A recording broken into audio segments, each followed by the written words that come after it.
Hello, my good friends. How are you today? May God bless you all. I will not introduce anything. You guys watch the video and feel it, then let's evaluate together. The string lights twinkled like stars above the garden, casting a golden glow over the wedding reception. Roses, white as fresh snow, spilled over trellises, and the air carried the sweet scent of magnolias, a nod to Atlanta's southern charm. Laughter and clinking glasses filled the night, blending with the soft hum of a violin quartet. It was the kind of scene you'd see in a movie, perfect, polished, and just a little too good to be true. But for James Carter, standing at the edge of the dance floor with a whiskey in hand, it felt like a punch to the gut. He shouldn't have come. Every rational part of him had screamed it for weeks. The cream-colored invitation, embossed with gold script, had sat on his kitchen counter like a ticking bomb. Sarah Mitchell and Michael Reed request the honor of your presence. Who invites their ex to their wedding? Was it a peace offering? A flex to show she'd moved on? Or maybe Michael, the groom, had no clue James even existed. The thought made his stomach twist. He'd almost torn the invite to shreds a dozen times, drafting excuses in his head. Work emergency, family crisis, sudden onset of the flu. But something stopped him, a nagging need to see her one last time, to close the book on 2 years of love that had ended in a haze of unanswered questions. So here he was, in a navy suit that felt too tight around the shoulders, watching Sarah glide across the lawn in a white gown that caught the light like a halo. She was breathtaking, her blonde hair swept into an elegant updo, her smile brighter than he remembered from their final months together. Michael, tall and polished in his tux, kept a hand on her waist, his grin wide and oblivious. James took a sip of whiskey, the burn grounding him as he fought the urge to bolt. "You look like you're at a funeral, man," a voice cut through his thoughts. Ryan Hayes, his best friend, clapped a hand on his shoulder. Ryan's tie was already loosened, his dark hair mussed from dancing. "Why'd you even come? This is next-level masochism." James forced a laugh, but it came out hollow. "Maybe I'm just a glutton for punishment." "Or you're still hung up on her," Ryan said, raising an eyebrow. "You gotta let it go, James. She's married. Done deal." "I know," James muttered, his eyes drifting back to Sarah. She was laughing with a group of guests, her hands sparkling with a new ring. He hated how much it stung. 2 years ago, they'd been the ones laughing, sharing late-night pizza in his cramped apartment, planning a future that never came. They'd met in college, in a cliché that still made him cringe. She'd bumped into him at a coffee shop, spilling latte on his favorite flannel. He'd grinned instead of snapping, and somehow they'd ended up talking for hours. He thought they were perfect, the kind of couple who finished each other's sentences and had inside jokes no one else got. Until the silences grew longer, the fights sharper, and one rainy night, she sat him down and said, "This isn't working anymore." 6 months later, she was dating Michael. A year after that, James got the invitation. Now, standing here, he felt like an idiot for checking "will attend" on the RSVP card. No +1, because apparently he hadn't tortured himself enough. "You gonna talk to her?" Ryan asked, nudging him. James shrugged. "Already did. Quick congrats in the receiving line. She barely looked at me." "Then why stick around? Grab another drink and bounce. This place is giving you sad puppy vibes." James opened his mouth to argue, but his gaze snagged on someone across the room. A woman, sitting alone at a table near the dance floor, stood out like a flame in a sea of pastels. She wore a deep red dress, the kind that hugged her curves without trying too hard, her rich brown skin glowing under the soft lights. Her hair, a cascade of natural curls, framed a face that was both guarded and curious, her dark eyes scanning the crowd with a quiet intensity. She wasn't just beautiful. She was magnetic, like she held a secret the rest of the room wasn't privy to. Their eyes met, and for a split second, the noise of the reception faded. She didn't look away, her lips curving into a faint, knowing smile. James felt a jolt, like a spark igniting something he hadn't felt in years. He didn't know her, but he wanted to. Badly. "Who's that?" Ryan followed his gaze, whistling low. "Damn, she's a vibe. You know her?" "No," James said, his voice quieter than he meant. "But I think I'm about to." Ryan snorted. "Bold move, Carter. You sure you're ready to jump back into the game at your ex's wedding?" James didn't answer. The DJ had just switched from upbeat pop to a slow, soulful track. At Last by Etta James, the kind of song that made you want to pull someone close. Couples flooded the dance floor, including Sarah and Michael, their foreheads touching in that intimate way that screamed they were the only two people in the world. Something snapped inside James. Maybe pride, maybe desperation. Before he could overthink it, his feet were moving, carrying him across the room toward the woman in red. She looked up as he approached, her expression a mix of surprise and amusement. Up close, she was even more striking, her eyes deep and unreadable, a subtle jasmine scent lingering around her.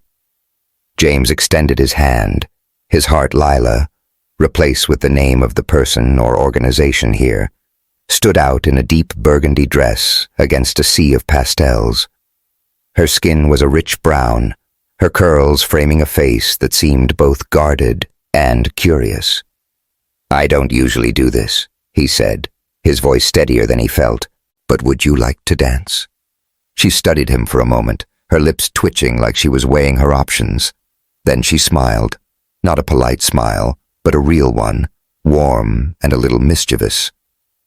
"I don't usually say yes to strangers," she said, placing her hand in his. "But tonight feels like an exception kind of night."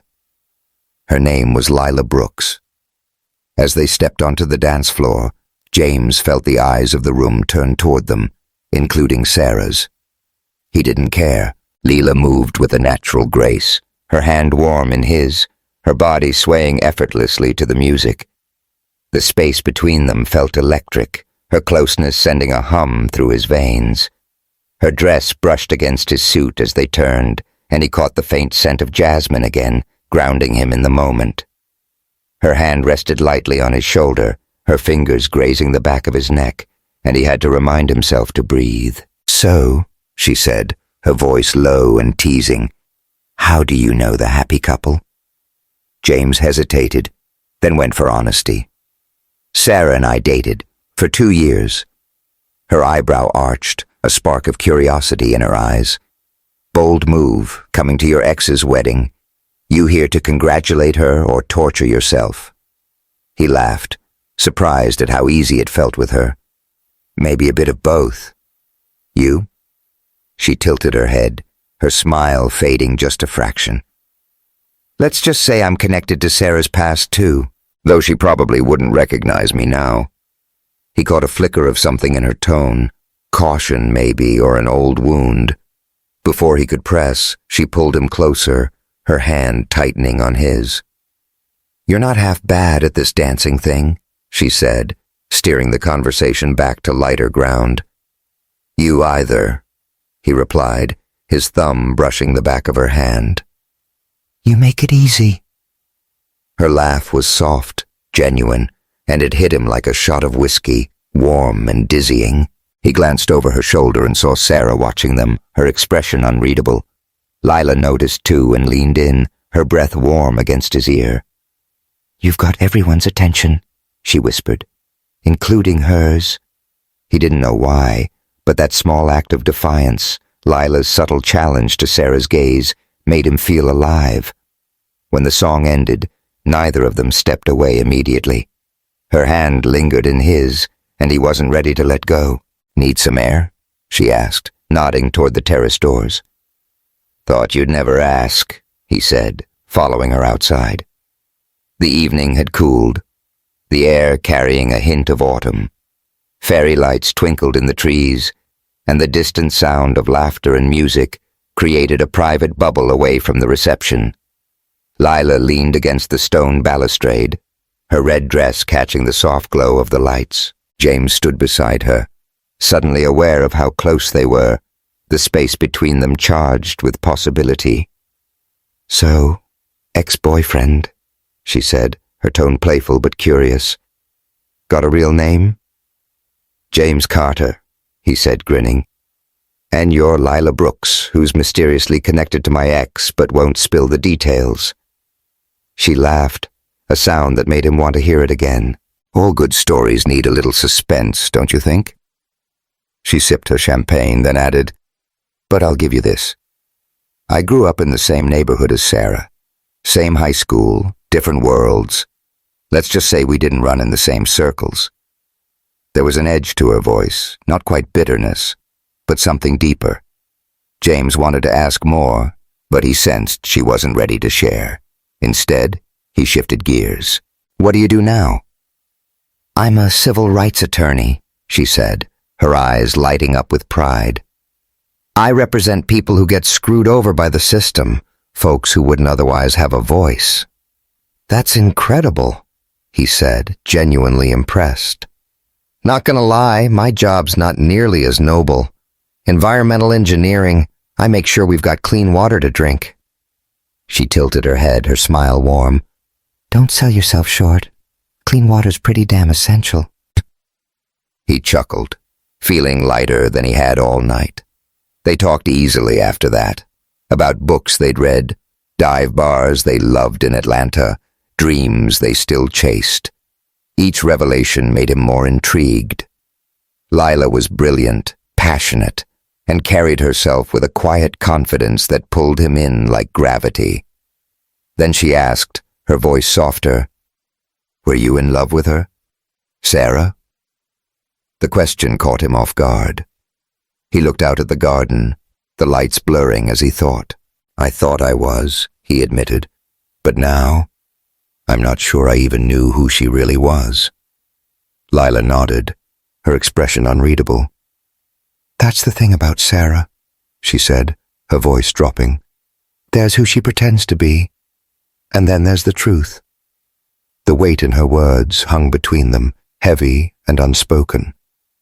James studied her, trying to read the story behind her calm exterior. "What do you mean?" She glanced back toward the reception, where Sarah was laughing with guests, her smile picture perfect. "You ever wonder why she invited you here?" Lila asked. "Maybe she wanted to make sure you saw her win." Her words hit closer to home than he wanted to admit. Before he could respond, she straightened, her smile returning but softer now. "Come on," she said. "Let's go back in. I'm not done with you yet." As they walked back inside, James felt the night shift under his feet. Lila's hand brushed his, and he knew one thing for sure. This wasn't just a chance encounter.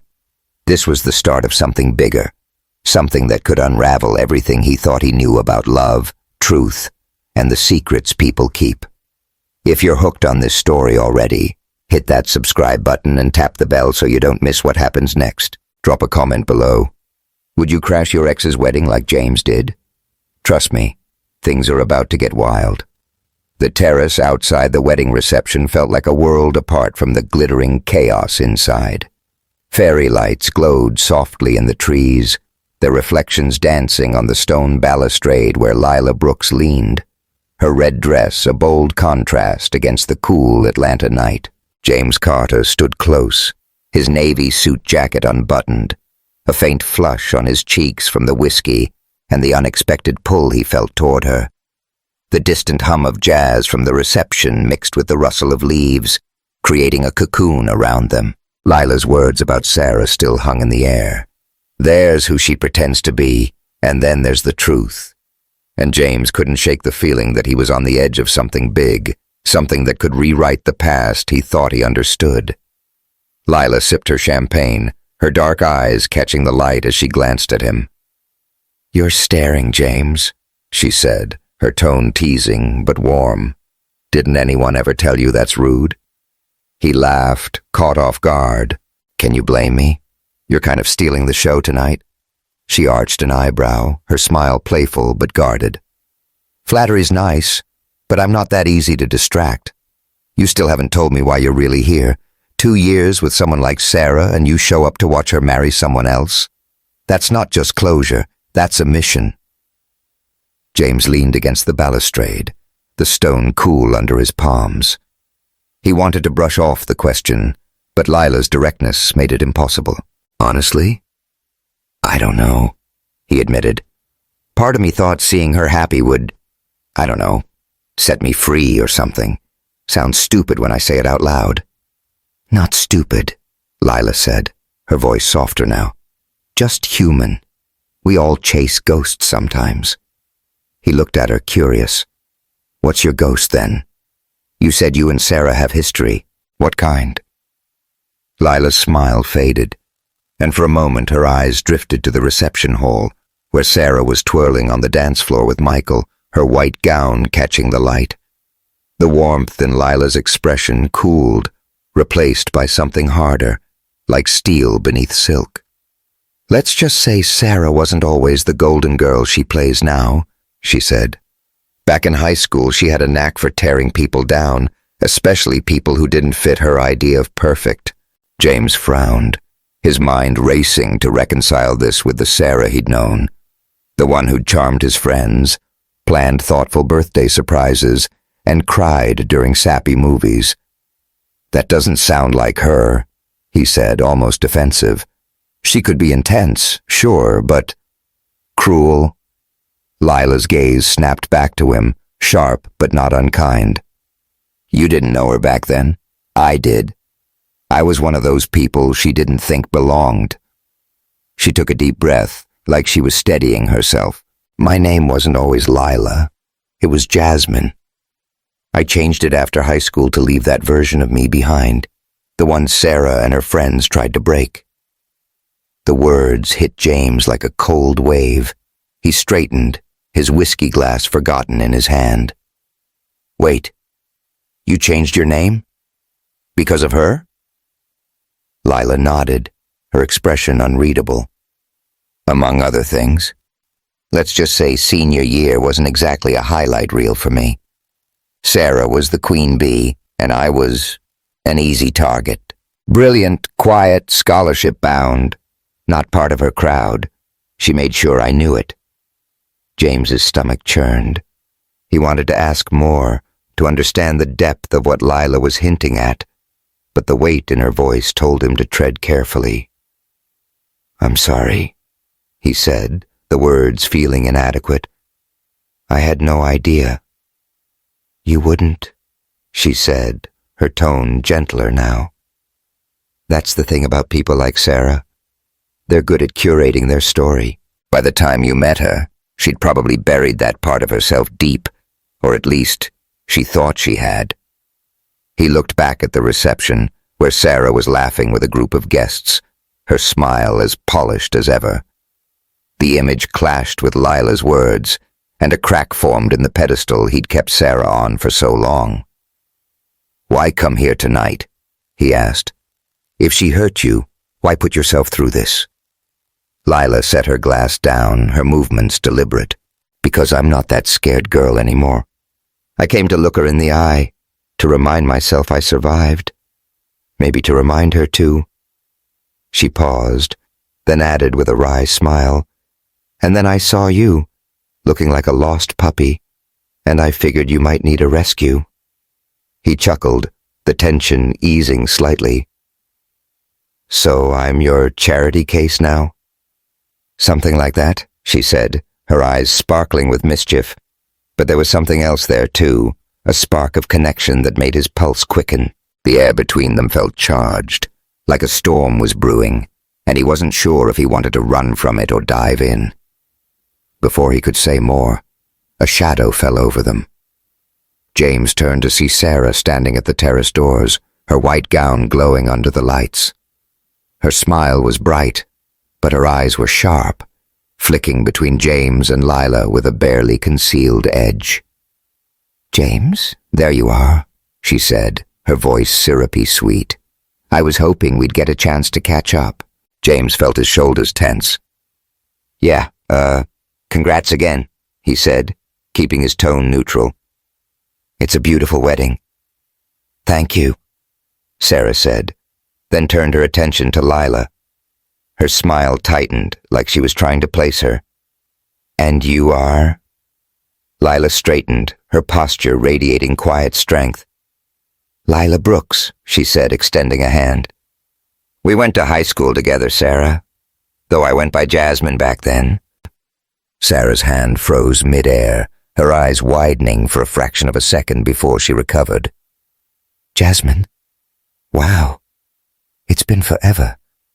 I barely recognized you." Her laugh was high-pitched, forced. "You look different."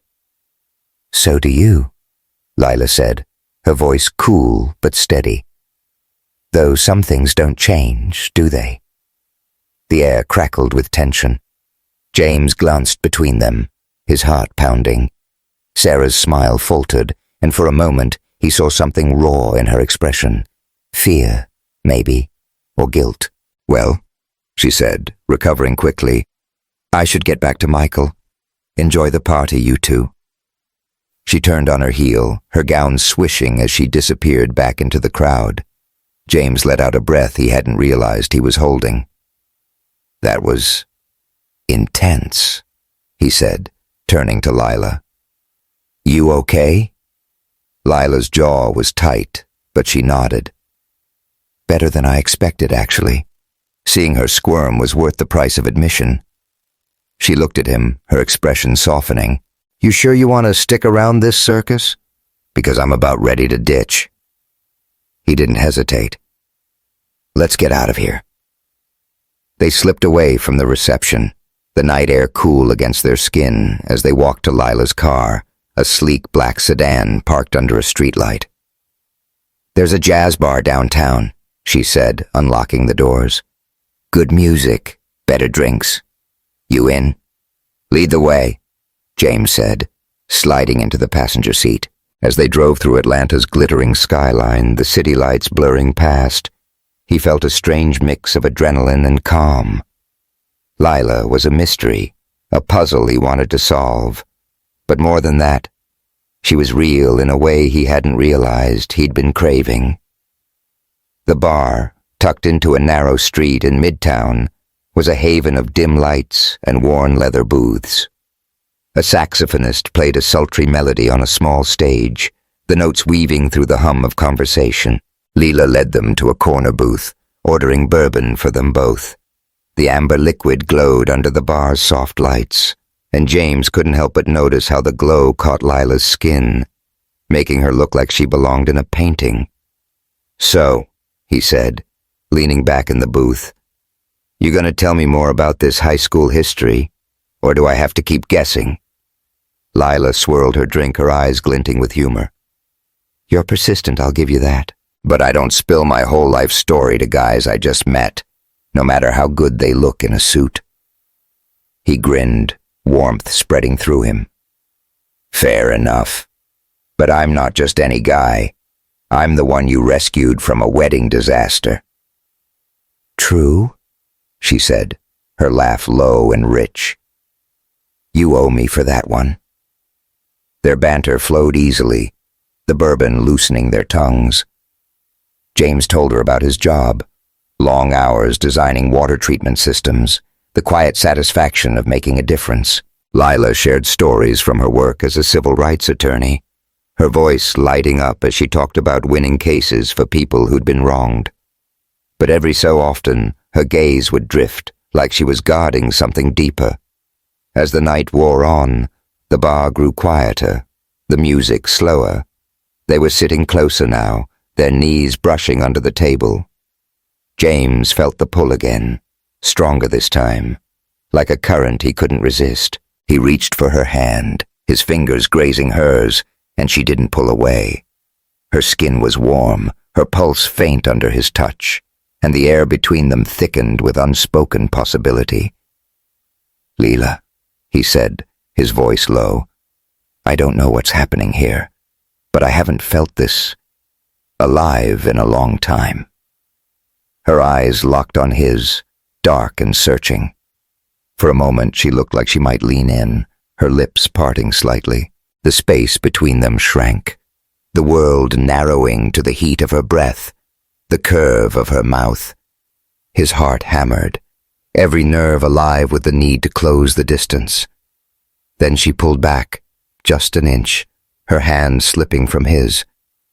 "I don't trust myself with you yet, James," she said, her voice soft but firm. "Not tonight." He nodded, swallowing the disappointment. "I get it. No pressure." She smiled, a mix of gratitude and something else. Regret, maybe. "You're dangerous, you know that? In a good way, but dangerous." He laughed, trying to lighten the mood. "I'll take that as a compliment." They finished their drinks, the moment lingering like a promise. When they stepped outside, the city was quiet, the air crisp with the scent of rain. Lila drove him back to his car near the wedding venue, the silence between them comfortable but heavy with what hadn't been said. "Thanks for tonight," James said as he got out, leaning down to meet her eyes through the window. "I mean it." She smiled, her curls catching the streetlight. "Don't get used to me saving you, Carter. Next time you're on your own." He watched her drive away, her taillights disappearing into the night. Back in his apartment, James sank onto the couch, his mind a tangle of Lila's words, Sarah's unease, and the almost kiss that still burned in his chest. He didn't know what Lila was holding back, but one thing was clear. She'd cracked open a door to a truth he wasn't sure he was ready for, and yet he couldn't wait to see her again. The late afternoon sun spilled over Piedmont Park, painting the Atlanta skyline in shades of gold and pink. James Carter jogged alongside Lila Brooks, their sneakers pounding the gravel path in rhythm. The air was warm, thick with the scent of blooming dogwoods and the distant hum of city traffic. Lila's curls bounced with each step, her athletic tank top clinging to her frame, and James couldn't help stealing glances at her. 2 weeks had passed since the wedding, and their connection had grown into something he couldn't quite name. A mix of easy banter, quiet moments, and an undercurrent of heat that kept him awake at night. "You're slacking, Carter," Lila teased, picking up her pace. Her voice was playful, but her eyes held that spark he'd come to recognize, the one that made his pulse race. "Thought you said you could keep up." "I'm pacing myself," James shot back, grinning. "Gotta save some energy for when I smoke you on the home stretch." She laughed, a bright, unguarded sound that cut through the park's chatter. "Big talk for a guy who's already sweating buckets." They'd fallen into a rhythm since that night at the jazz bar, runs in the park, late-night pho at a hole-in-the-wall spot in Little 5 Points, texts that stretched past midnight. James learned Lila's quirks, her obsession with Nina Simone, her habit of doodling on napkins when she was nervous, the way her voice softened when she talked about her family. She was a civil rights attorney, fierce and brilliant, but there was a tenderness beneath her strength that drew him in deeper every day, yet she still held part of herself back, especially when he asked about her past with Sarah. The name Jasmine lingered between them, a shadow she wasn't ready to fully illuminate. As they slowed to a walk near the park's lake, Lila's shoulder brushed his, sending a jolt through him. She caught his eye, her smile softening. "You're staring again," she said, nudging him. "What's on your mind?" "Just thinking you make running look way better than it should," he said, his tone light, but his gaze steady. "And maybe wondering why you keep letting me tag along." She tilted her head, her curls catching the sunlight. "Maybe I like the company. Or maybe I just feel sorry for you, moping over your ex." He laughed, but the mention of Sarah stung. Since the wedding, he'd been replaying Lila's words about her high school cruelty, trying to square them with the Sarah he'd loved. The woman who'd planned picnics by the Chattahoochee River didn't seem capable of deliberately hurting someone, but the fear in Sarah's eyes when she saw Lila on the terrace told a different story, and it gnawed at him. They settled on a bench by the lake, the water shimmering under the fading light. Lila stretched her legs out, her skin glistening with a faint sheen of sweat. James handed her a water bottle, their fingers brushing, and the air between them thickened. He wanted to ask about Sarah, about Jasmine, but the moment felt too fragile. Instead, he said, "Tell me something I don't know about you." She took a sip, her eyes narrowing playfully. "Like what? My secret talent for burning toast?" "Come on," he said, leaning closer. "Something real." She looked out at the lake, her expression softening. "Okay. When I was a kid, I wanted to be a poet. Used to write these awful, sappy poems about the stars in my grandma's garden. Kept them in a notebook under my bed." "Poet, huh?" James grinned. "You still got that notebook?" "Somewhere," she said, her smile wistful.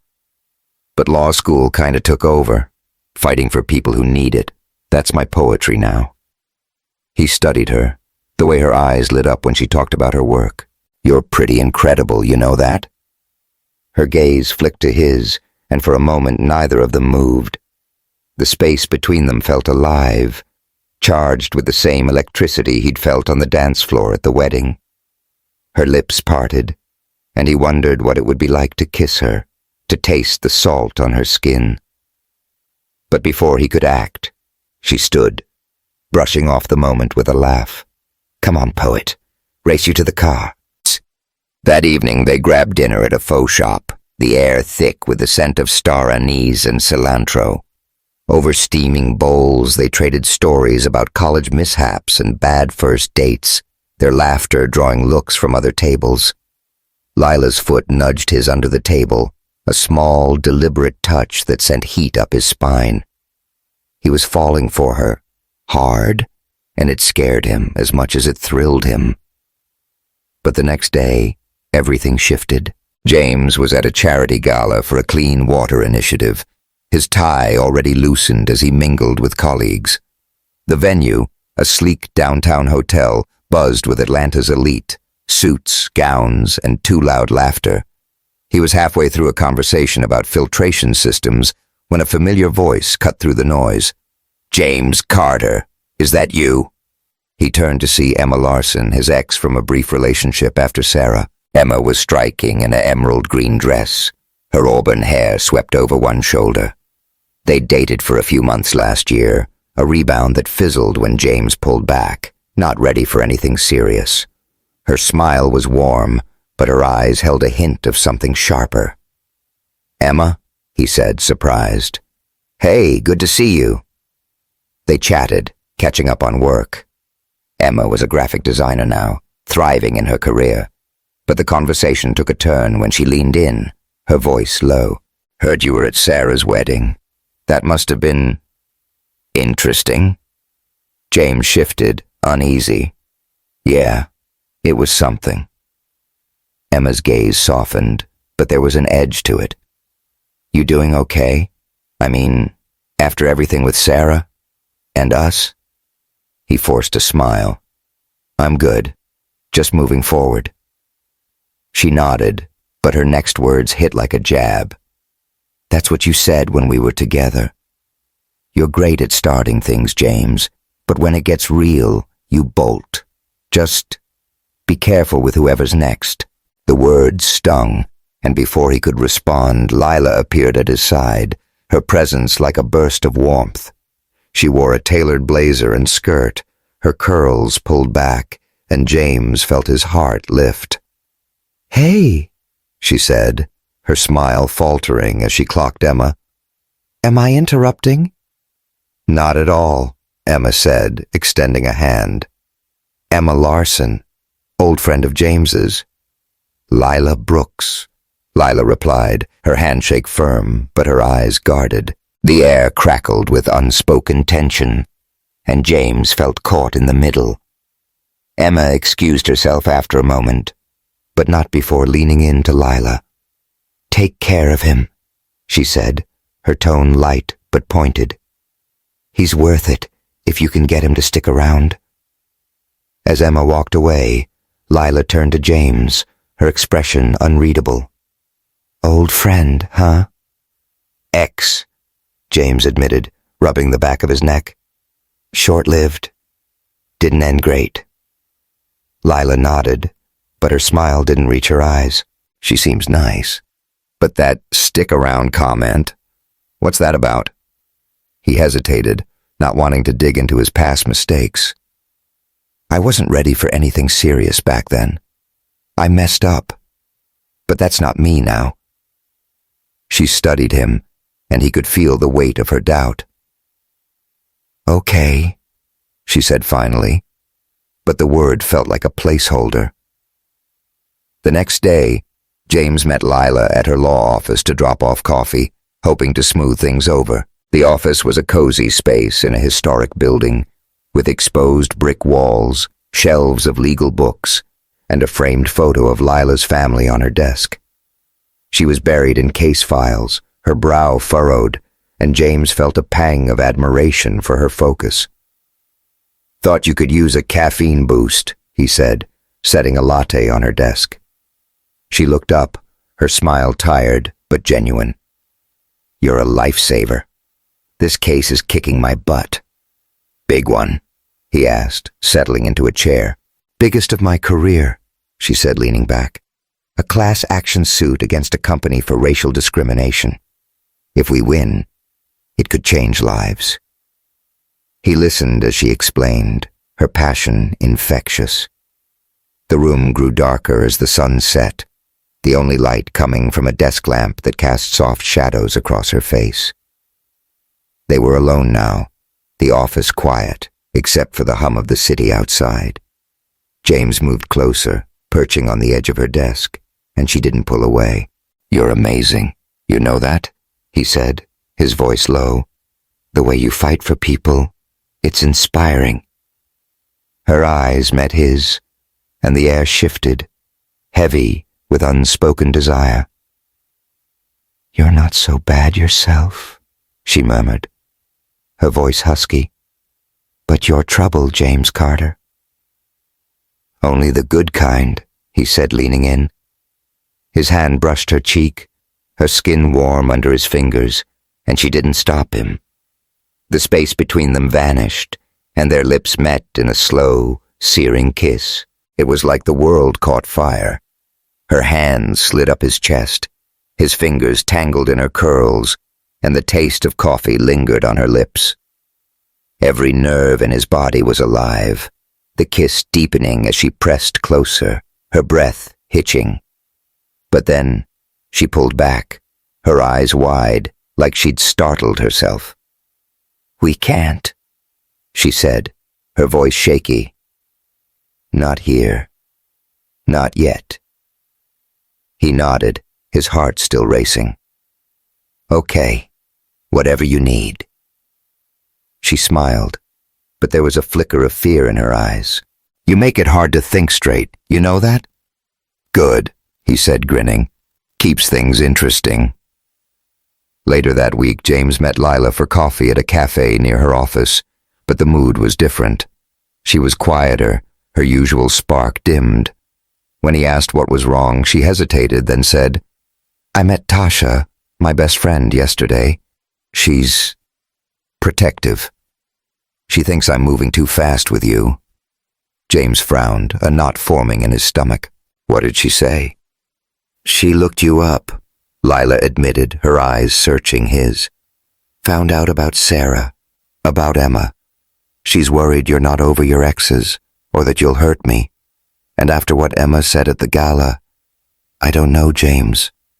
I want to trust you, but I've been burned before. Her words hit hard, echoing Emma's warning. He reached for her hand, but she pulled back slightly. Lila, I'm not that guy anymore, he said, his voice earnest. I'm not going anywhere, but I can't make you believe me. All I can do is show you. She nodded, but her smile was strained. I know. I need time to figure this out. As they parted ways, James felt a chill that had nothing to do with the autumn air. Lila's doubt, Tasha's skepticism, and Emma's words had cracked the fragile foundation they'd built. And somewhere, in the back of his mind, Sarah's shadow loomed, her secret still half buried. He didn't know what came next, but he knew one thing. He wasn't ready to lose Lila, not when he was just starting to understand what she meant to him. The Atlanta skyline glittered through the rain-streaked window of James Carter's apartment. The city's lights blurred like a watercolor painting. He sat on his worn leather couch, a half-empty beer bottle sweating on the coffee table, his phone dark and silent in his hand. It had been 3 days since his coffee date with Lila Brooks. 3 days since her words, "I need time to figure this out," had carved a hollow space in his chest. He'd texted her once, a simple, "Thinking of you, here when you're ready," but her reply was a brief, "Thanks, I'll call soon." The waiting was torture, and the silence gave his doubts room to grow. James leaned back, closing his eyes. Lila's face flashed in his mind, her curls catching the sunlight in Piedmont Park, her laugh over Faux, the heat of her lips in that stolen kiss at her office. He'd never felt this way before, not even with Sarah. Lila was fire and steel, passion and vulnerability, and the thought of losing her before they'd even begun made his stomach churn. But Tasha's skepticism and Emma's warning had planted seeds of doubt in Lila, and James couldn't shake the feeling that Sarah's shadow was still looming over them. His phone buzzed, snapping him out of his thoughts. The name on the screen made his heart skip. Sarah Mitchell. He stared at it, his thumb hovering over the decline button. Why was she calling? The wedding was weeks ago, and they hadn't spoken since that tense moment on the terrace.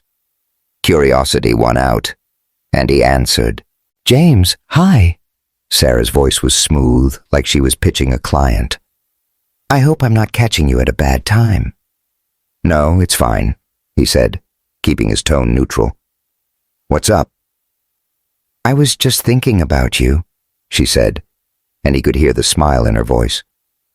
"The wedding was so hectic. We didn't get a real chance to talk. I'd love to catch up. Grab a coffee tomorrow. There's a place near my office in Buckhead." He frowned, unease prickling his skin. "Why now, Sarah?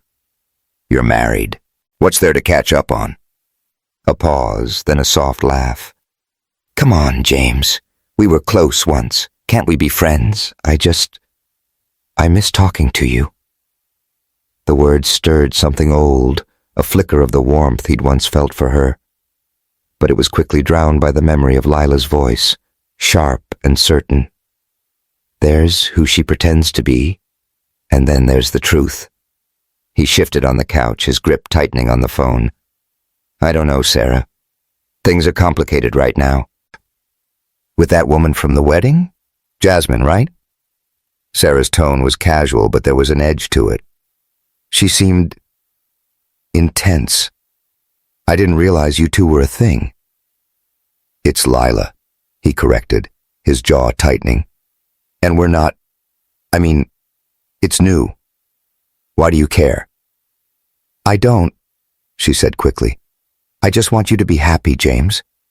You deserve someone who's stable, not someone carrying old grudges." His blood ran cold. "What's that supposed to mean?" Another pause, longer this time. "Look, I don't want to stir up trouble, but back in high school, Jasmine, Lila, was obsessed with me. She had this weird vendetta, always trying to one-up me. I'm not saying she's a bad person, but she's got baggage. You should be careful." James's mind reeled. Sarah's words clashed with everything Lila had told him. Her pain, her strength, the cruelty she'd endured. But a small, traitorous part of him wondered if there was truth in Sarah's story. Had Lila exaggerated? Was she using him to settle an old score? He hated himself for even thinking it, but the doubt took root. "I gotta go," he said abruptly, ending the call before Sarah could respond. He tossed the phone onto the couch, running a hand through his hair. The rain outside grew heavier, drumming against the windows like a warning. The next morning, James met Sarah at a sleek Buckhead cafe, all glass walls and overpriced lattes. He told himself it was to get answers, to shut down whatever game she was playing. Sarah was already there, in a tailored blazer, her blonde hair pulled back, looking every bit the polished PR exec. She smiled as he approached, but it didn't reach her eyes. "Thanks for coming," she said, sliding a coffee across the table. "I wasn't sure you would." "I almost didn't," he said, sitting down. "So what's this about, Sarah?" "Really?" She sighed, stirring her drink. "I've been thinking about us lately, not in a romantic way," she added quickly, catching his expression, "but about how things ended. I wasn't fair to you, James. I pushed you away without explaining, and I'm sorry." He studied her, searching for sincerity. "Why bring it up now? You're married. You moved on." "I know," she said, her voice softening. "But seeing you at the wedding with her, it stirred things up. I just want to make sure you're okay. Lila, she's not who you think she is. I don't trust her." James's patience snapped. "You don't get to do this," he said, his voice low but firm. "You don't get to waltz back in and play concerned friend after 2 years of nothing. Lila told me what you did to her in high school, the bullying, the cruelty. That true?" Sarah's eyes widened, a flash of panic crossing her face before she masked it with a laugh. "Is that what she said? James, come on. High school was a million years ago. Kids are mean." "I wasn't perfect, but I didn't target her. She's blowing it out of proportion." He leaned forward, his gaze hard. "She changed her name because of you. That's not blowing things out of proportion." Sarah's smile faltered, and for a moment she looked cornered. Then she recovered, her voice cool. "Believe what you want, but ask yourself why she's so fixated on me. She shows up at my wedding, dances with my ex. That's not closure. That's revenge." James stood, his chair scraping against the floor. "We're done here," he said, tossing a few bills on the table. "Stay out of my life, Sarah." He walked out, the rain-soaked streets mirroring the storm in his head. Sarah's words clung to him like damp clothes, feeding the doubts he'd tried to bury. He needed to talk to Lila, to hear her side again, but the fear of what he might find held him back. That evening he met Lila at her apartment, a cozy loft in Old Fourth Ward with exposed brick and shelves overflowing with books. She opened the door in a loose sweater and jeans, her curls loose, but her smile was cautious. "Hey," she said, stepping aside. "Didn't expect you tonight." "I needed to see you," he said, his voice rough. "Can we talk?" She nodded, leading him to the living room. The space smelled of lavender and coffee, a record player spinning a soft jazz tune in the corner. But the warmth couldn't ease the tension between them. Lila sat on the couch, tucking her legs under her, and James paced, struggling to find the words. "I saw Sarah today," he said finally, and Lila's expression hardened. "You what?" Her voice was sharp, like a blade. "Why?" "She called me, wanted to catch up. I went to shut it down, but she said some things, about you, about high school." Lila's eyes narrowed, her body tensing. "Let me guess. She spun some story about me being the problem, that I was obsessed with her." James hesitated, and that was enough. Lila stood, her hands balling into fists. "You went behind my back to talk to her, James? After everything I told you? You think I'd lie about what she did to me?" "No," he said quickly, stepping toward her. "I don't think you lied, but she made it sound like there was more to the story. I just wanted to understand." "Understand what?" Lila's voice rose, her eyes blazing. "That I was a scared kid who got humiliated by your perfect ex? That I had to rebuild my entire life because of her? You think I'm making that up to what, get back at her?" "I don't know," he snapped, frustration spilling over. "I'm trying to figure this out, Lila. I loved her for 2 years. I thought I knew her. And now you're telling me she's someone else, and I'm stuck in the middle trying to make sense of it." Lila's face crumpled, a mix of anger and hurt. "You're not in the middle, James. You're choosing a side. And right now, it feels like you're choosing hers." The words hit like a punch. He reached for her, but she stepped back, her arms crossed. I need you to go, she said, her voice trembling. I can't do this right now. Lila, please, he said, his throat tight. I'm not choosing her. I'm messed up, okay? I don't know what to believe. Then figure it out, she said, her eyes glistening. But don't ask me to hold your hand while you do. He left, the door clicking shut behind him like a final note. The rain was relentless now, soaking through his jacket as he walked to his car. Inside, he sat with his hands on the steering wheel, the fight replaying in his head. He'd screwed up, letting Sarah's words get under his skin, letting his own doubts betray Lila. The thought of losing her was a knife in his chest, sharper than anything he'd felt with Sarah. The next day, James was grabbing a beer at a dive bar in East Atlanta when he ran into Michael Reed, Sarah's husband. Michael looked out of place in the dimly lit bar, his tailored jacket at odds with the sticky tables and neon signs. He waved James over, his expression weary. Didn't expect to see you here, James said, sliding into the booth across from him. Needed a break, Michael said, nursing a whiskey. Things have been weird since the wedding. James raised an eyebrow. Weird how? Michael sighed, running a hand through his hair. Sarah's been on edge, snapping at me, checking my phone, acting like I'm hiding something. I don't know what's going on, but it's not the woman I married. James's gut twisted. He wanted to tell Michael about Lila's story, about Sarah's past, but the words stuck. Instead, he said, You ever feel like you don't really know someone? Like there's a side of them you missed? Michael's eyes met his, searching. Yeah, more than you know, man. They sat in silence, the weight of their shared uncertainty heavy between them. James left the bar with a new resolve. He had to fix things with Lila. But first, he needed to confront his own fears, about Sarah, about himself, about what he was willing to risk for love. He drove to Lila's office, the rain finally easing into a drizzle.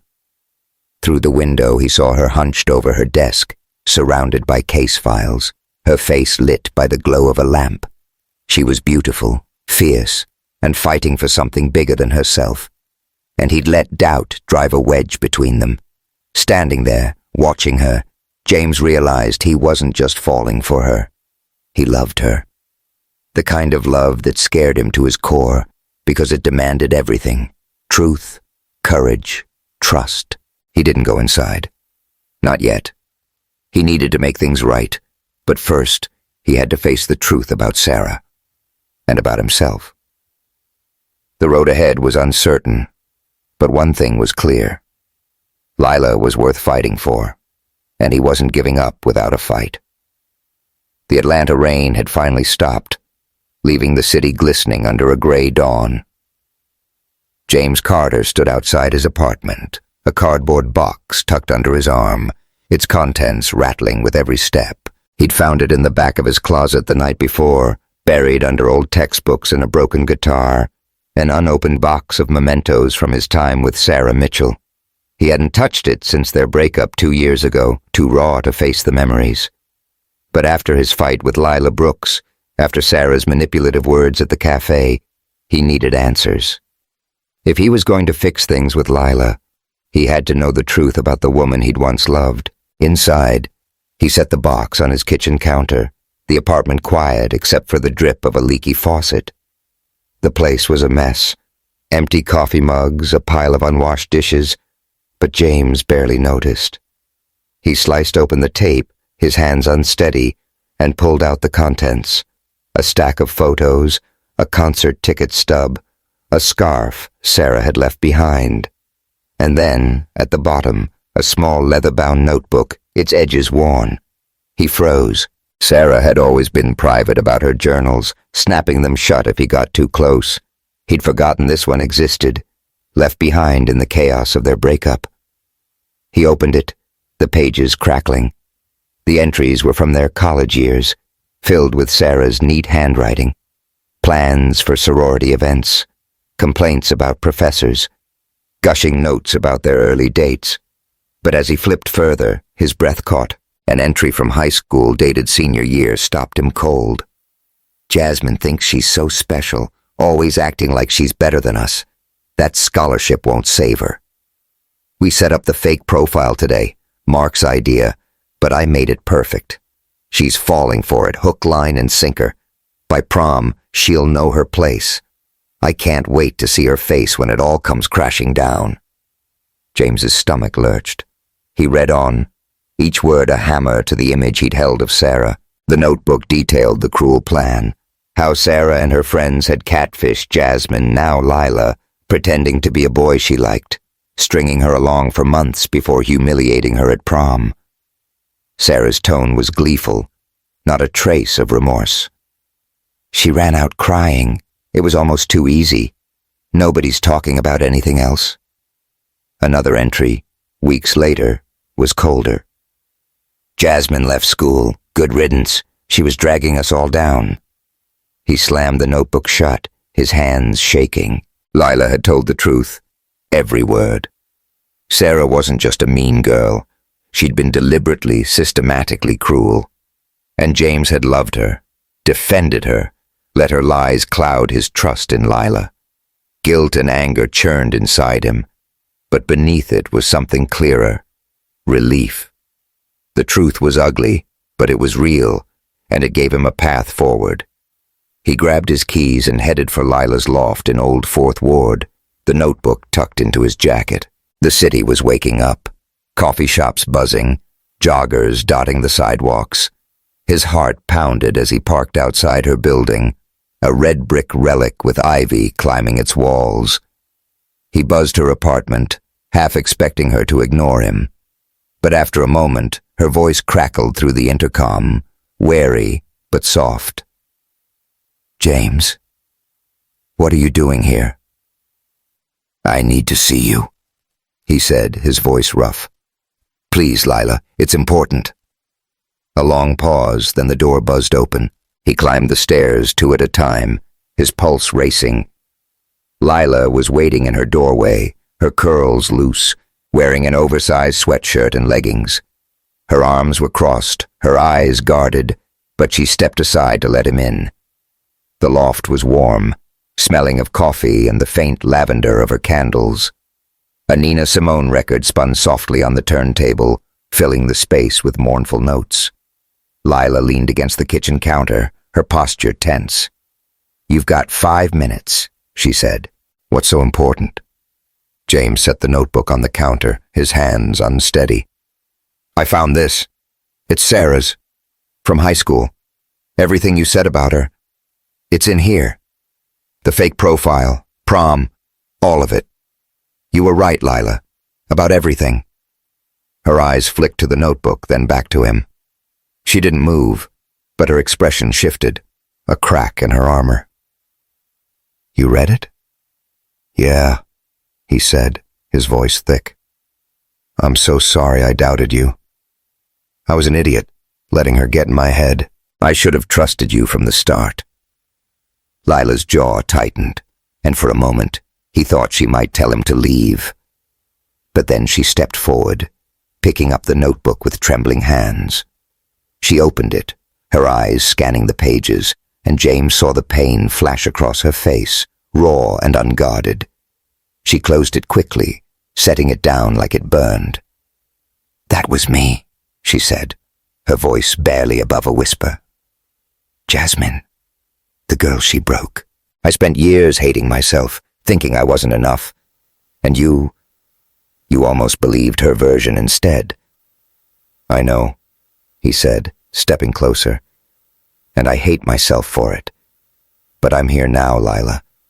I see you, the real you, and I'm not going anywhere unless you tell me to." Her eyes met his, searching, and the air between them thickened with unspoken need. She took a shaky breath, then closed the distance, her hands gripping his jacket. "You're an idiot," she murmured, but there was no venom in it. A complete, infuriating idiot. "I know," he said, his voice low, "but I'm your idiot, if you'll have me." Her lips crashed into his, and the world fell away. The kiss was fierce, desperate, a release of all the hurt and longing they'd carried. James's hands slid to her waist, pulling her closer, her body warm and solid against his. Her fingers tangled in his hair, and he tasted coffee and salt on her lips, her breath hitching as the kiss deepened. They stumbled toward the couch, collapsing in a tangle of limbs, her sweatshirt riding up to reveal the soft curve of her hip. His hand grazed her skin, and she shivered, pressing closer, their heartbeats sinking in the quiet. But then she pulled back, her forehead resting against his, her breath ragged. "We're not done talking," she said, a small smile tugging at her lips. "But damn, you make it hard to stay mad." He laughed, brushing a curl from her face. "Good, I'll take that." They sat there, wrapped in each other as the record played on. Lila told him more, not just about the prom humiliation, but the years after, the depression, the community college classes she clawed through, the law school loans she was still paying off. Her voice was steady, but her eyes glistened, and James held her hand, grounding her. He told her about his own failures, how he'd pushed Emma away, how Sarah's betrayal had left him afraid to trust his own judgment. The truth poured out, raw and unfiltered, and it felt like a weight lifting. "I don't want to lose you," he said finally, his thumb tracing circles on her palm. "I know I screwed up, but I'm in this, Lila, all the way." She studied him, her expression softening. "I'm scared, James. I've built walls for a reason, but you make me want to take them down." "Then we'll do it together," he said, and she nodded, a tear slipping down her cheek. He wiped it away, his touch gentle, and they sat in silence, the moment sealing something new between them. The next day, James met Lila at a diner near her office, the kind of place with cracked vinyl booths and coffee that tasted like motor oil.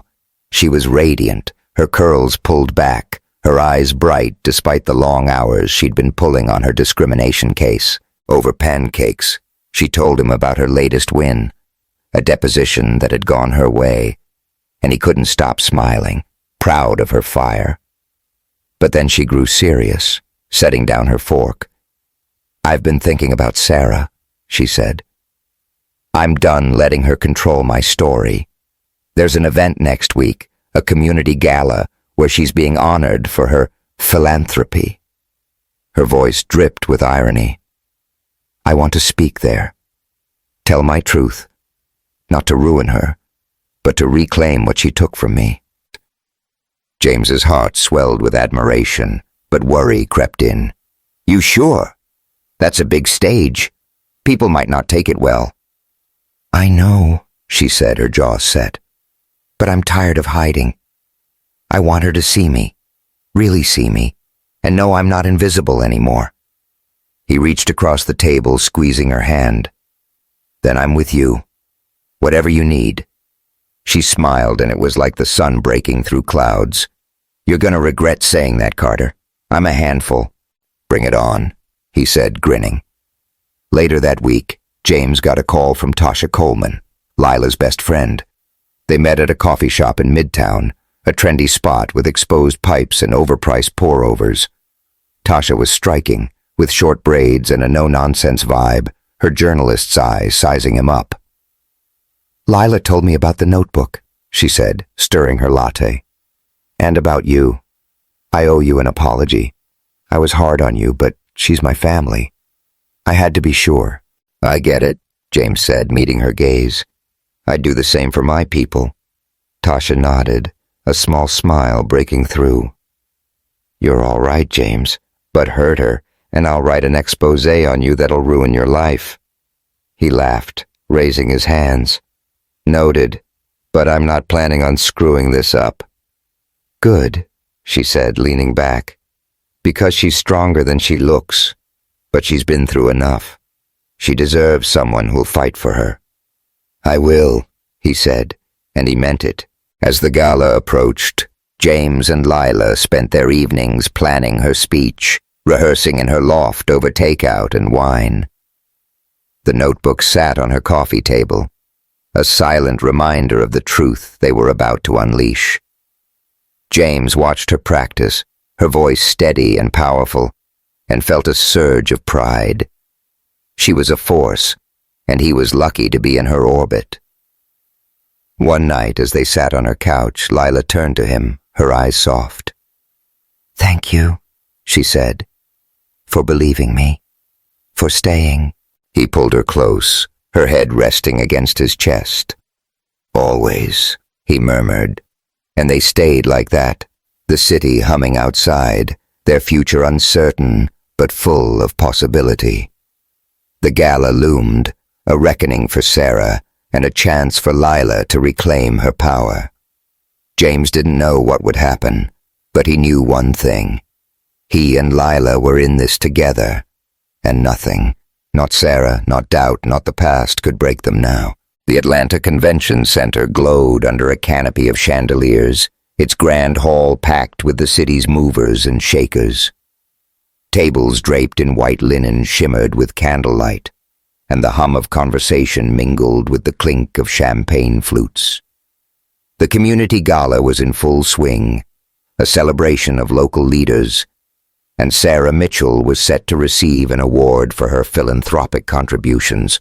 James Carter stood at the back of the room, his navy blazer slightly rumpled, his heart pounding as he watched Lila Brooks take the stage.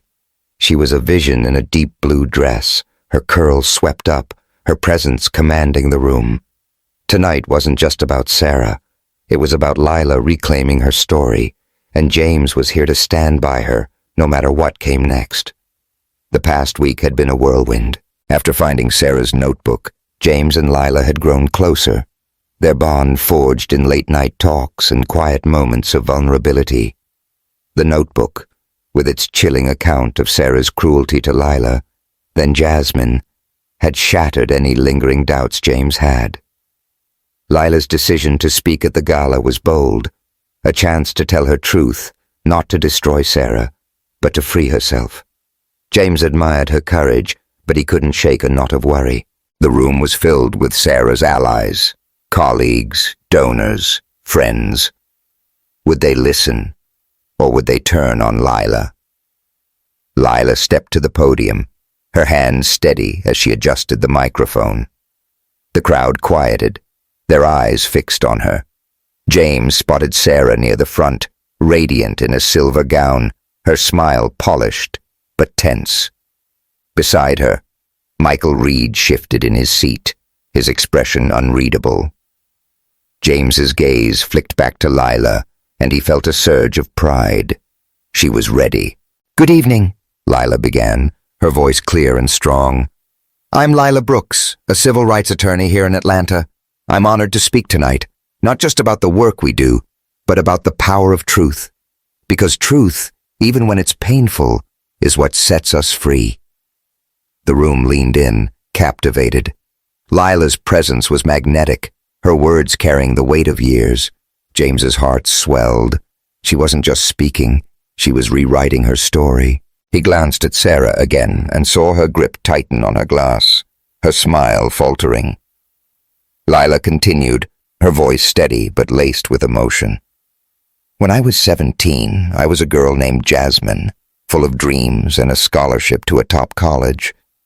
But someone decided I didn't belong. They used lies and cruelty to tear me down, to make me feel invisible. They created a fake identity to trick me, humiliated me in front of my entire school and watched me break. I left that school, lost my scholarship, and spent years rebuilding myself. But I'm here tonight to say I survived. I'm stronger for it, and I'm not invisible anymore." The crowd was silent, the air heavy with the rawness of her words. James's throat tightened, his eyes stinging. Lila didn't name Sarah, but her gaze locked on her, unwavering.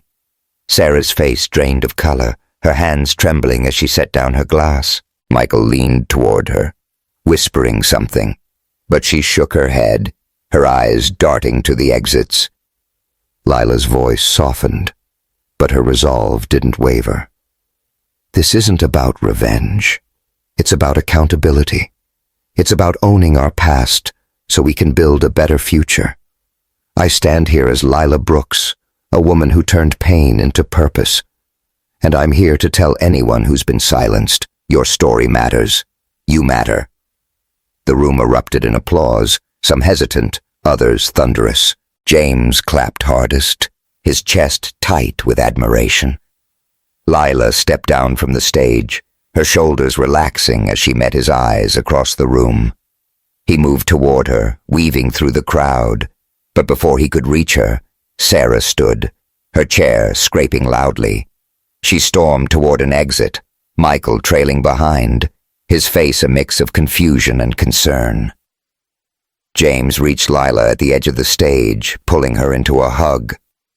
"You were incredible," he whispered, his voice thick. "I'm so damn proud of you." She leaned into him, her breath shaky. "I was terrified," she admitted, her voice muffled against his shoulder. "But it felt right, like I finally let go." He pulled back, cupping her face. "You didn't just let go. You took back everything she tried to steal." Her smile was small but radiant, and for a moment, the noisy hall faded away. They slipped out to a quiet balcony overlooking the city, the night air cool against their skin. Atlanta sparkled below, a tapestry of lights and possibility. Lila leaned against the railing, her blue dress catching the moonlight, and James stood beside her, their hands brushing. "What happens now?" he asked, his voice low. She looked at him, her eyes warm but searching. "I don't know. But for the first time in a long time, I'm not afraid to find out." He took her hand, his thumb tracing her knuckles. "Whatever it is, we'll figure it out together." She nodded, a tear slipping down her cheek. He wiped it away, his touch gentle, and they stood there, the city humming below, their future unwritten but full of hope. The aftermath of the gala rippled through the week. Sarah's award ceremony was overshadowed by whispers about Lila's speech. Some dismissed it as drama, but others, especially those who'd known Sarah in high school, started asking questions. Michael reached out to James, meeting him at a quiet bar in Decatur. Over whiskey, Michael's voice was heavy. "She's been lying to me," he said, staring into his glass. "Not just about high school. About everything. I don't know who she is anymore." James hesitated, then said, "Listen to your gut, man. People show you who they are if you pay attention." Michael nodded, his jaw tight. "I'm starting to." James didn't know what would happen to Sarah, whether she'd face real consequences or slip away, as she always had. But it wasn't his fight anymore. His focus was Lila and the life they were building together. A week later, they stole a weekend away from Atlanta, driving to a small beach house in Savannah. The coast was quiet, the air salty and warm, the sky an endless stretch of blue. They walked along the shore, barefoot, the waves lapping at their ankles. Lila's laughter echoed as she splashed him, her sundress clinging to her legs, and James chased her, pulling her into his arms. They fell onto the sand, breathless and grinning, the world theirs alone. That night, in the beach house, they sat on a porch swing, wrapped in a blanket, the ocean's rhythm a soft backdrop. Lila's head rested on his shoulder, her hand warm in his.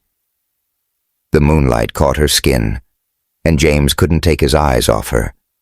The strength in her jaw, the softness in her smile, the way she made him feel whole. He made him. "You ever think about where we'd be if you hadn't asked me to dance?" she asked, her voice quiet. "All the time," he said, brushing a curl from her face. "But I'd rather be here, with you." She looked up, her eyes locking on his, and the air shifted, heavy with unspoken longing. She leaned in, her lips meeting his in a slow, searing kiss. It was different from their frantic kisses before, deeper, steadier, a promise. His hand slid to her waist, pulling her closer, her body warm against his. The blanket slipped away, and she straddled his lap, her fingers tracing his jaw, her breath hitching as his hands roamed her back. The swing creaked beneath them, the ocean's song blending with their soft gasps, and for a moment, nothing else existed. Just them, their love, their truth. She pulled back, her forehead resting against his, her smile shy but sure. "I love you, James," she whispered, the words raw and real. His heart stopped, then soared. "I love you too," he said, his voice thick. "Always." They stayed there, tangled together, the night wrapping them in its embrace. The future wasn't perfect. Lila's casework was grueling. James's job demanded long hours, and their pasts would always linger. But they had each other, and that was enough. Back in Atlanta, life moved forward. Lila's speech sparked a quiet reckoning. Sarah stepped back from public events, her reputation frayed, though she never fully admitted her wrongs. Michael filed for separation, seeking his own truth. Tasha, now a cautious ally to James, invited them to dinner, her sharp wit softening into friendship. Emma sent James a text, wishing him well, and he felt a weight lift, knowing he'd closed that chapter for good. James and Lila built their life in small, deliberate steps. Weekend hikes, late-night jazz shows, mornings tangled in her loft. They argued sometimes about schedules or stubborn habits, but they always found their way back. Their love, rooted in honesty. Lila's practice thrived, her latest case making headlines, and James found new purpose in his work, inspired by her fire. One evening, as they walked through Piedmont Park, the city alive around them, Lila squeezed his hand. "We're doing okay, aren't we?" she said, her smile bright. "Better than okay," he said, pulling her close. "We're us," and that was the lesson, etched in every step they'd taken. Love wasn't about perfection. It was about showing up, owning your truth, and choosing each other, scars and all. James had crashed his ex's wedding looking for closure, but he'd found something better. A love that burned bright, a partner who saw him, and a future worth fighting for. That's my story, folks, a wild ride of love, truth, and second chances. If you loved it, smash that subscribe button and let me know in the comments. What's the craziest thing you've learned about love? Stick around for more stories that'll make you feel all the feels.